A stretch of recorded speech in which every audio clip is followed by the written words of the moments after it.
वालेकुम व्यूअर्स, कैसे हैं आप। अबू धाबी में एक जगह पे मैं बेड स्पेस पे रहता था, तो मेरे साथ वहाँ पे और भी लोग थे जिनके पास वीज़े तो थे लेकिन वो अनएम्प्लॉयड थे, उनके पास जॉब नहीं थी। सुबह जब हम जॉब पे जाते थे तो वो लोग सो रहे होते थे, और जब हम शाम को आते थे तो वो एक ग्रुप सा बना के उधर परेशान बैठे होते थे, डिस्कशन कर रहे होते थे कि दिहाड़ी नहीं लगी, काम नहीं है, घर वालों से भी ऐसे मायूसी की बातें। तो एक दिन मैं असर की नमाज़ पढ़ के उठा तो मेरे दिल में ख़्याल आया कि यार क्यों ना इन लोगों की हेल्प करें।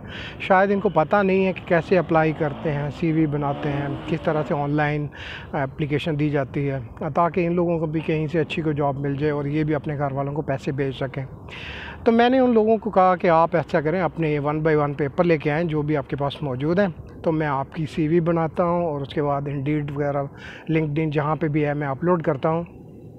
अल्लाह ताला हेल्प करेगा, इंशाल्लाह आपको कोई ना कोई अच्छी जॉब मिल जाएगी। तो उनमें से एक बंदा बोला, कहता है वकार भाई क्यों लोगों को गलत गाइड करते हो, कभी इंडीड से भी किसी को जॉब मिली है? मैं ख़ुद हज़ारों जगहों पे अप्लाई कर चुका हूँ, मैनू तो कितने एक भी जगह तो रिप्लाई नहीं आया। ਉਹਦੀ ये गल सुन के मैं सड़ के स्वाह हो गया। हालांकि यकीन करें, मैंने जब भी खुद, मैं अपनी बात कर रहा हूँ, मैंने जब भी कोई जॉब हासिल की है, मैंने जब भी मुझे कहीं से कोई जॉब मिली है तो इंडीड नंबर 1 पे है।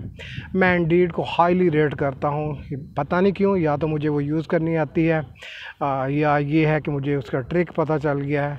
जब भी मुझे कोई जॉब की ज़रूरत होती है इंडीड ने मुझे कभी मायूस नहीं किया।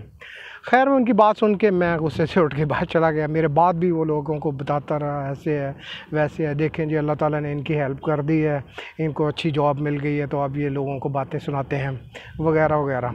ये सोच होती है हमारे अक्सर जो लोग यहाँ पे आते हैं और फिर जब ये 3-4 महीने यहाँ पे गुजार लेते हैं ऐसे फजूल बैठ के, तो फिर ये वीडियोस बना रहे होते हैं कि जी वहाँ पे हमें जॉब नहीं मिली, ये है वो है। हालांकि इनकी अपनी गलती होती है। होता ये है कि जो आते हैं ये पाकिस्तान में इनकी होती हैं फजूल गप्पें, फजूल पॉलिटिकल टॉक शोज़, गर्लफ्रेंडों के साथ गप्पें, ड्रामे, क्रिकेट मैच, यही चीज़ें वो यहाँ पे कैरी करते हैं। हालांकि यहाँ पे या किसी भी डेवलप्ड कंट्री के अंदर आपको मेहनत करनी पड़ती है। आप पहले दिन जैसे ही आप एयरपोर्ट से उतरते हैं वहीं से आपकी मेहनत स्टार्ट हो जाती है। पहले आपने रिहाइश कहाँ पे ढूंढनी है, उसके लिए मेहनत।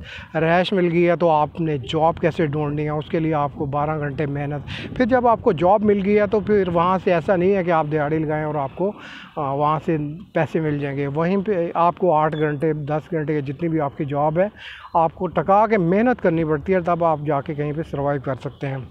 लेकिन सोच है यहाँ पे यही होती है हमारे भाइयों की कि जो हमारा कज़न, यार, दोस्त, सज्जन जिसने भी हमें यहाँ पे बुलाया है वही हमें कहीं ना कहीं कोई एसी या डीसी की जॉब दिला दे और हमें कोई मेहनत ना करनी पड़े।